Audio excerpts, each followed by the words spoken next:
Students, আজকে আমি discuss করছি effective nuclear charge. Effective nuclear charge অর্থাৎ কার্যকরী নিউক্লিয় আধান, এই বিষয়টা ডিসকাস করব। সঙ্গে আমি তোমাদেরকে দেখিয়ে দেবো যে কী করে effective nuclear charge Slater's rule use করে সেটাকে ক্যালকুলেট করতে হয়। এটা খুবই ইম্পর্ট্যান্ট এবং এই এফেক্টিভ নিউক্লিয়ার চার্জের কনসিকুয়েন্স রিলেটেড প্রচুর প্রশ্ন বিভিন্ন কম্পিটিটিভ এক্সামে হয়। দেখো, প্রথমে আমরা বুঝি এফেক্টিভ নিউক্লিয়ার চার্জ কী। তো বলছি যে একটা ইলেকট্রন, বেসিক্যালি যখন একটা ইলেকট্রন একটা প্রোটন এরকম একটা সিস্টেম নিলাম, তখন কি হয় না, একটা ইলেকট্রন যখন ওই নিউক্লিয়াসটার চারিদিকে এভাবে ঘোরে, তখন এই ইলেকট্রনটা কত ইউনিট নিউক্লিয়ার চার্জ ফিল করে না 1 ইউনিট। এটা একটা ইলেকট্রন একটা প্রোটন আছে।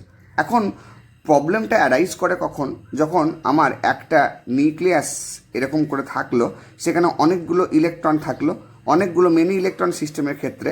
তখন সাপোজ আমি বলছি আউটার মোস্ট সেলে সাপোজ একটা ইলেকট্রন আছে, কিন্তু তার আগে যে সেলগুলো আছে সেখানে বেশ কিছু সংখ্যক, প্রথম সেলে 2টো, তারপরের সেলে 8টা, আমি দেখেন সোডিয়ামের কনফিগারেশন নিয়েছি, এরকম করে 8টা ইলেকট্রন আছে সাপোজ। হ্যাঁ, 1 2 3 4 5 6 7 8, 8টা ইলেকট্রন আছে। তখন কি হচ্ছে, এই কোশ্চেনটা যে অ্যারাইজ করছে সেটা হচ্ছে এই যে আউটার মোস্ট সেলে যে ইলেকট্রনটা আছে, সেই ইলেকট্রনটা কতখানি চার্জ ফিল করছে, এই এই যে নিউক্লিয়াস এই কতটা আকর্ষণ বল দ্বারা এই ইলেকট্রনটাকে তার নিজের দিকে টানছে। এইটা বুঝতে গেলে আমাদেরকে বুঝতে হবে এফেক্টিভ নিউক্লিয়ার চার্জ। সোডিয়াম নিয়েছি, মোট ইলেকট্রন কটা? 11টা। তাহলে ইলেকট্রন সোডিয়ামের ক্ষেত্রে 11টা। প্রোটন কটা? প্রোটন 11টা, ইলেকট্রন 11টা। তাহলে প্রোটন যদি 11টা হয়, তাহলে 11 ইউনিট পজিটিভ চার্জ এই ইলেকট্রনটাকে তার নিজের দিকে টানবে, রাইট? কিন্তু মুশকিলটা হচ্ছে কি জানো তো, এই যে ইলেকট্রনটা আর এই নিউক্লিয়াসটার মাঝে অনেকগুলো ইলেকট্রন রয়ে গেছে। এই ইলেকট্রনগুলোর ইন্টার ইলেকট্রনিক রিপালশন, এই যে নিউক্লিয়াস আউটার মোস্ট সেলের ইলেকট্রনকে তার নিজের দিকে টানবে, তার মাঝখানে এই ইলেকট্রনগুলো সিল্ড করছে।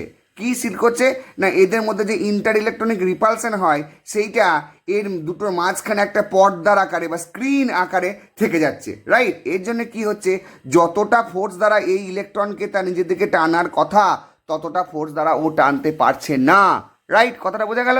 তাহলে এই জন্য এই এফেক্টটাকে বলা হয় কি, স্ক্রিনিং এফেক্ট।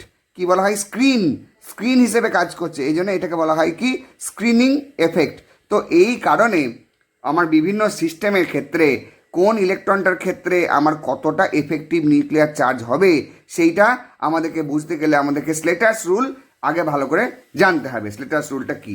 এখন আমি তোমাদেরকে একটা রিয়েল লাইফ অ্যানালজি দিয়ে আমি বোঝানোর চেষ্টা করছি। দেখো,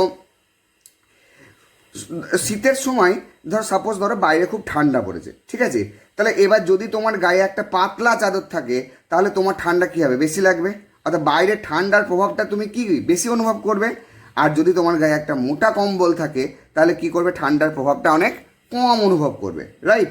এবারে দেখো, এই ব্যাপারটাকে আমি এই এফেক্টিভ নিউক্লিয়ার চার্জের সঙ্গে যদি আমি বোঝাতে যাই, তাহলে দেখো, ঠান্ডাকে আমরা নিউক্লিয়াসের অ্যাট্রাকশন হিসেবে ধরছি, আর চাদর বা যে কম্বলটা আছে ওইটা হচ্ছে এই যে ইনার ইলেকট্রনগুলো আছে, সেই ইনার ইলেকট্রনের শিল্ডিং এফেক্ট। ক্লিয়ার? তাই যদি হয়, তাহলে যখন ইনার ইলেকট্রন কম থাকে, অর্থাৎ শিল্ডিং এফেক্ট যখন কম, তখন নিউক্লিয়াসের অ্যাট্রাকশন, বাইরের ভ্যালেন্স ইলেকট্রন কি অনুভব করবে? অনেক বেশি অনুভব করবে। তাই লেস শিল্ডিং মানে হচ্ছে more nuclear attraction. Less shielding মানে more nuclear attraction, high effective nuclear charge. কথাটা বোঝা গেল? আর যদি ইনার ইলেকট্রন বেশি হয়, তাহলে কী হবে? শিল্ডিং বেশি হবে। শিল্ডিং যত বেশি হবে, তত ভ্যালেন্স ইলেকট্রনের নিউক্লিয়াসের অ্যাট্রাকশন কী হবে? কম অনুভব করবে। তাহলে মোর শিল্ডিং মানে হচ্ছে লেস নিউক্লিয়ার অ্যাট্রাকশন, তার মানে হচ্ছে লোয়ার এফেক্টিভ নিউক্লিয়ার চার্জ। বোঝা গেল? এই যে কনসিকুয়েন্স, এই জায়গাটা আমাকে ভালো করে এখান থেকে বুঝে রাখতে হবে, ঠিক আছে? এবারে আমরা আসি যে কিভাবে আমরা কোনো একটা সিস্টেমের ক্ষেত্রে এফেক্টিভ নিউক্লিয়ার চার্জটা ক্যালকুলেট করব। এই জন্য আমরা যেটা ইউজ করছি সেটাকে বলা হয় স্লেটার্স রুল। কথাটা বোঝা গেল? এটাকে আমরা ইউজ করছি, সেটাকে বলা হয় স্লেটার্স রুল। তো স্লেটার্স রুল কী বলছে দেখো, খুব ভালো করে একটা ডায়াগ্রামের সাহায্যে তোমাদেরকে আমি বোঝাচ্ছি স্লেটার্স রুলটা। ধরো সাপোজ কোনো একটা ইলেকট্রন, সেক্ষেত্রে ইলেকট্রনিক যে কনফিগারেশনটা, তার আউটার মোস্ট সেলের ইলেকট্রনটা আইদার এস অরবাইটালে আছে অথবা পি অরবাইটালে আছে, ঠিক আছে?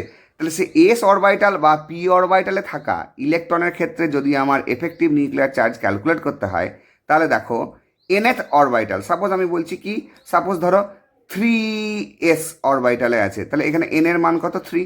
তাহলে সেই অরবিটালে বাকি যদি আর কোনো কিছু ইলেকট্রন থাকে তার জন্য আমার কন্ট্রিবিউশন হয় সেটা হচ্ছে 0.35, রাইট। আর যদি n-1 এইরকম অরবিটালে থাকে তার জন্য কন্ট্রিবিউশন হয় 0.85। আর যদি n-2 বা n-3 এরকম অরবিটালে থাকে তখন তার জন্য কন্ট্রিবিউশন হয় 1.0।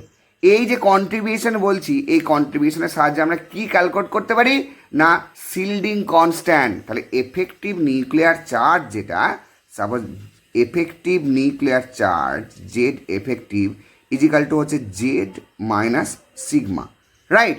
এই জেডটা কি না, জেডটা হচ্ছে অ্যাটমিক নাম্বার, আর এই সিগমাটা হচ্ছে কি SHIELD শিল্ডিং কনস্ট্যান্ট বা স্ক্রিনিং কনস্ট্যান্ট। এই শিল্ডিং কনস্ট্যান্টটা বের করব। এই শিল্ডিং কনস্ট্যান্টের অ্যাটমিক নাম্বার তুমি জানো, এই শিল্ডিং কনস্ট্যান্ট বের করতে পারলেই আমার এফেক্টিভ নিউক্লিয়ার চার্জ বেরিয়ে যাবে। ক্লিয়ার? তাহলে শিল্ডিং কনস্ট্যান্ট এস আর পি অরবিটালে থাকলে আমি একটা এক্সাম্পল দিয়ে দেখিয়ে দেবো তখন ক্ষেত্রে কেমন কী কন্ট্রিবিউশন হয়। nth অরবিটালের ক্ষেত্রে 0.35, n-1 এর 0.85, আর n-2 n-3 সাবসিকুয়েন্ট আর যে সমস্ত অরবিটালগুলো আছে তার ক্ষেত্রে কন্ট্রিবিউশন হয় 1.0।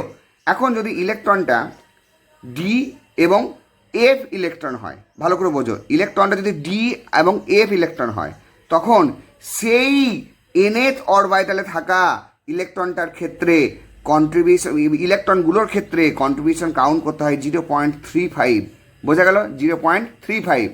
আর সেই ইলেকট্রন nth অরবিটালে থাকা সেই ডি বা সেই এফ অরবিটালের ছাড়া বাকি আর যে সমস্ত ইলেকট্রন আছে সে যে অরবিটালই থাকুক না কেন তার ক্ষেত্রে রেস্ট অফ দ্য সমস্ত ইলেকট্রনের ক্ষেত্রে কন্ট্রিবিউশন কাউন্ট করতে হয় 1.0।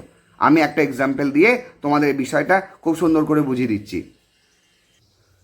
দেখো, স্লেটার্স রুল ইউজ করে কি করে আমরা ক্যালকুলেট করবো এই শিল্ডিং কনস্ট্যান্ট আমি তোমাদেরকে দেখিয়ে দিচ্ছি। এবার একটা সুন্দর এক্সাম্পল দিচ্ছি। সাপোজ আমি এখানে সোডিয়াম নিয়ে ডিসকাস করছিলাম, তাহলে সোডিয়ামের ক্ষেত্রেই দেখি। সোডিয়ামের ক্ষেত্রে কি হচ্ছে না ইলেকট্রন কটা না ইলেকট্রন হচ্ছে 11টা ইলেকট্রন। ক্লিয়ার? 11টা ইলেকট্রন যদি হয় তাহলে এক্ষেত্রে ইলেকট্রনিক কনফিগারেশন কী হবে 1s2 2s2 2p6 3s1। আমরা এবার এই 3s অরবিটালে যে ইলেকট্রনটা আছে সেক্ষেত্রে আমি শিল্ডিং কনস্ট্যান্ট ক্যালকুলেট করব। তাহলে 3s অরবিটালে যে ইলেকট্রনটা আছে সেই ইলেকট্রন ছাড়া এখানে আর কি কোনো ইলেকট্রন আছে? নেই। তাই তার জন্য কন্ট্রিবিউশন আর তো কোনো ইলেকট্রন নেই, তাহলে nth অরবিটালে আর কোনো ইলেকট্রন নেই, তাই তো? তাহলে সেক্ষেত্রে শিল্ডিং কনস্ট্যান্ট বের করার ক্ষেত্রে এই ক্ষেত্রে সেম সেলে এসে 0 ইলেকট্রন আছে, তার জন্য 0 ইন্টু 0.35 ইজিক্যাল টু 0। ক্লিয়ার? বোঝা গেল? এবারে দেখো n-1 মানে এখানে n এর মান যদি 3 হয় তাহলে n-1 কী হবে 2। তাহলে 2তে কটা ইলেকট্রন আছে 2s2 2p6 মানে মোট কটা ইলেকট্রন আছে মোট 8টা ইলেকট্রন আছে। আমরা জানি n-1 এ থাকলে পরে কত কন্ট্রিবিউশন ধরতে হয় 0.85। তাহলে তাহলে এখানে কি হবে n-1 সেলের জন্য কন্ট্রিবিউশন হবে 8 ইন্টু 0.85 88 মানে হচ্ছে এখানে হবে 6.80। ক্লিয়ার? এবার দেখো n-2 n-3 তার জন্য কন্ট্রিবিউশন কত হবে 1.0, রাইট। তাহলে এখানে n-2 মানে কোনটা, এখানে n এর মান যদি 3 হয় তাহলে n-2 হচ্ছে 1। তখন সেখানে কটা ইলেকট্রন আছে 2টো ইলেকট্রন আছে, তার জন্য কন্ট্রিবিউশন n-2 সেলের জন্য কন্ট্রিবিউশন হবে 2টো ইলেকট্রনের জন্য 2 ইন্টু 1.00 করে কন্ট্রিবিউশন হবে কত 2। ঠিক আছে? তাহলে টোটাল কত হলো শিল্ডিং কনস্ট্যান্টের মান কত হলো 0 যুক্ত 8.80, এটা হচ্ছে শিল্ডিং কনস্ট্যান্টের মান। ক্লিয়ার? তাহলে এবার এখান থেকে এফেক্টিভ নিউক্লিয়ার চার্জ বের করে দাও। Effective nuclear charge Z effective nuclear charge হবে কত না সোডিয়ামের ইলেকট্রন হচ্ছে কটা 11টা, অ্যাটমিক নাম্বার 11 মাইনাস এখানে হবে 8.80, তাহলে এখানে কত হবে 2.20। এটা হচ্ছে এফেক্টিভ নিউক্লিয়ার চার্জ। সরাসরি এফেক্টিভ নিউক্লিয়ার চার্জ ক্যালকুলেট করতে দিতে পারে তোমাদের পরীক্ষাতে, অথবা 4টে কম্পাউন্ড দিয়ে দিলে বললো কার এফেক্টিভ নিউক্লিয়ার চার্জ বেশি হবে এবং কত হবে, এরকম ধরনের প্রশ্ন জয়েন্ট এন্ট্রান্সে প্রচুর পড়েছে, নিটে প্রচুর পড়েছে, যে কোনো কম্পিটিটিভ এক্সামে পড়ে। আমি নেক্সট একটা এক্সাম্পল দিচ্ছি। সেখানে ধরো সাপোজ তোমাকে কি করা হয়েছে, ধরো ডি অরবিটালে কোনো যদি ইলেকট্রন থাকে। ক্লিয়ার? একটা ডি অরবিটালে আছে এরকম একটা এক্সাম্পল এখানে আয়রন নিয়ে নাও, এখানে আয়রন নিয়ে নাও। ঠিক আছে? একটা ইলেকট্রনিক কনফিগারেশন আমি বের করছি কার ক্ষেত্রে না আয়রনের ক্ষেত্রে টোটাল ইলেকট্রন কটা আমরা জানি 26 electronic configuration 1s2 2s2 2p6 3s2 3p6 3d6 4s2, right. তাহলে এখানে আমি সাপোজ এই ডি অরবিটালে যে 6টা ইলেকট্রন আছে তার মধ্যে যে কোনো একটা ইলেকট্রনের কত শিল্ডিং কনস্ট্যান্ট সেটা বের করছি। তাই যদি বের করি তাহলে দেখো এর ডান দিকে যে ইলেকট্রনগুলো আছে এই যে 4s2 এর পরে যে নেক্সট অরবিটাল তারা তো সিল্ড বা স্ক্রিন আকারে থাকছে না, ওই নিউক্লিয়াস আর ওই এই ডি ইলেকট্রনের মাঝখানে তো এই ইলেকট্রনগুলো থাকে না, তাহলে এদের কন্ট্রিবিউশন কত ধরতে হবে, এদের কন্ট্রিবিউশন হবে 0, তাহলে এদের কন্ট্রিবিউশন হবে 0। বাকি পড়ে থাকলো যেটা সেটা হচ্ছে 1s2 এই 2s2 2p6 3s2 3p6। দেখে আমরা রুলস জানি ডি অরবিটালের বা এফ অরবিটালে যদি ইলেকট্রন থাকে তাহলে সেই অরবিটালে বাকি যে ইলেকট্রনগুলো থাকে তার জন্য কন্ট্রিবিউশন কত ধরতে হয় 0.35, রাইট। তাই যদি হয় তাহলে এক্ষেত্রে কন্ট্রিবিউশন হবে কত না, একটা ইলেকট্রনের ক্ষেত্রে ক্যালকুলেট করছি, বাকি পড়ে থাকছে কটা 5টা ইলেকট্রন, তাই তো। তাহলে সেক্ষেত্রে কন্ট্রিবিউশন হবে 5 ইন্টু 0.35, কথাটা বোঝা গেল। এবারে হ্যাঁ, ইজিক্যাল টু কত হবে 1.75। আর আমরা নেক্সট যেটা রুলস জানি সেটা হচ্ছে ওই ইলেকট্রনটি ছাড়া, ওই ইলেকট্রনগুলো ছাড়া বাকি সমস্ত ইলেকট্রন সে যে অরবিটালেই থাকুক না কেন, সে n -1 n-2 মানে ওই ডি বা এফ ছাড়া বাকি যে কোনো অরবিটালে ইলেকট্রনগুলো থাকলে তার ক্ষেত্রে কন্ট্রিবিউশন হতে 1.0। তো বাকি ইলেকট্রন মানে এখান থেকে কটা আছে 1s2 2 4 4 6 10 10 2 12 12 6 18, রাইট। তাহলে 18, তাহলে 18টা electron 18 into 1.0 equal to contribution কত হবে 18, তাই তো বোঝা গেল। তাহলে এখানে টোটাল যে সিগমা, সেই সিগমার মান কত হলো এখানে 19.75, এটা হচ্ছে সিগমার মান। তাহলে তাই যদি হয় তাহলে এফেক্টিভ নিউক্লিয়ার চার্জ এখানে কত হবে, এফেক্টিভ নিউক্লিয়ার চার্জ হবে 26 মাইনাস 19.75 ইজিক্যাল টু হবে 6.25, এটা হচ্ছে এফেক্টিভ নিউক্লিয়ার চার্জের ভ্যালু, বোঝা গেল। এইভাবে তুমি যে কোনো ডি আর এফ অরবিটালে যদি থাকে তার ক্ষেত্রে এইভাবে ক্যালকুলেট করবে, আর যদি এস বা পি অরবিটালে থাকে তার ক্ষেত্রে এই ধরনের ক্লিয়ার করবে, ঠিক আছে। এইটাকে তোমরা সুন্দর করে স্ক্রিনশট রেখে দাও, দরকার হলে এইটুকু রুলস যদি জানো এইটুকু নিয়েই তোমরা সমস্ত এফেক্টিভ নিউক্লিয়ার চার্জ ক্যালকুলেট করতে পারবে। এবার দেখো এফেক্টিভ নিউক্লিয়ার চার্জ যদি জানতে হয়, এফেক্টিভ নিউক্লিয়ার চার্জ জানলে পরে প্রচুর কিছু ফিজিক্যাল ফেনোমেনা এক্সপ্লেন করা যাবে। যেমন ধরো এফেক্টিভ নিউক্লিয়ার চার্জ ধরো ইনক্রিজ করছে, এফেক্টিভ নিউক্লিয়ার চার্জ বাড়ছে, তার মানে কি হচ্ছে ওই যে বাইরেকার যে ইলেকট্রনটা আছে সেই ইলেকট্রনকে নিউক্লিয়াস তার নিজের দিকে বেশি করে আকর্ষণ করছে, তার মানে কি হবে রেডিয়াস কম হচ্ছে। রেডিয়াস যদি আবার কম হয় তাহলে কি হয়, বাইরেকার ইলেকট্রনগুলো যেহেতু বেশি ফোর্সেস অফ অ্যাট্রাকশন দিয়ে আকর্ষিত থাকছে নিউক্লিয়াস দ্বারা, তাহলে কি হচ্ছে না ওই ইলেকট্রনটাকে ওই নিউক্লিয়াসের আকর্ষণ বল থেকে বের করে আনতে আমাকে অনেক বেশি এনার্জি দিতে হচ্ছে, সুতরাং আয়োনাইজেশন পোটেনশিয়ালের মান বেড়ে যাবে। তাহলে এখান থেকে আয়োনাইজেশন পোটেনশিয়াল, তারপরে রেডিয়াস, তারপরে তোমার অনেক রকম দেখবে ল্যান্থানাইট কন্ট্রাকশন পড়বে, ডি ব্লক এ ব্লক যখন পড়াবো তখন ল্যান্থানাইট কন্ট্রাকশন পড়াবো। তারপর দেখাবো যে 4D আর 5D সিরিজের এলিমেন্টগুলো রেডিয়াস ক্ষেত্রে মোটামুটি সেম হয়, সেক্ষেত্রেও এফেক্টিভ নিউক্লিয়ার চার্জ বা এই শিল্ডিং এফেক্টের গল্প আছে। এই শিল্ডিংয়ে তারপরে তোমরা ইনার্ট পেয়ার এফেক্ট পড়বে, ইনার্ট পেয়ার এফেক্ট যখন পড়াবো তখনও দেখবে এই শিল্ডিং এফেক্টের কনসেপ্টটা কাজে লাগবে। শিল্ডিং এফেক্টের কনসেপ্ট দিয়ে এই সমস্ত জিনিসগুলোকে এক্সপ্লেন করা যায়, ঠিক আছে। এটা তোমরা পড়ো, এখান থেকে প্রচুর যে ধরনের কোয়েশ্চেনগুলো হয় আমি একটু আলোচনা করে দিচ্ছি।